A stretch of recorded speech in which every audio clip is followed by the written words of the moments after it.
আজকে মই কত পদের ভর্তা জানি একলগে বানাম কতুরি মরিচের প্রথমে এককাল লবণ দিয়া মইত্যা লইছি পেঁয়াজটিরও একসাথে মইত্যা লইছি কারণ অনেক পদের ভর্তা বানাম এর লেগে। তো মইত্যা রুইটা ধইনা পাতা পেঁয়াজ লবণ মরিচ দিয়া সব মইত্যা লইছি মইত্যা লইয়া এখন ভাগ করে লুম 2 ভাগ।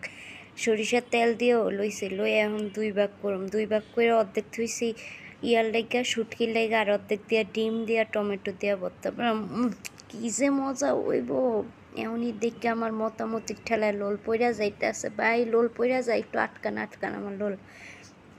পরে বানান শেষ এখন আমার টমেটো ভর্তার দই ভর্তা ডিম ভর্তা এখন আবার শুটকি ভর্তা লইছি চিংড়ি মাছটির এককালে মইত্যা লইছি মইত্যা এককালে গুঁড়া শুটকি চিংড়িদের মইত্যা হেয়ার পরে সব পেঁয়াজ মরিচ ধনিয়া পাতা দিয়ে এককালে মাইকার লইছি।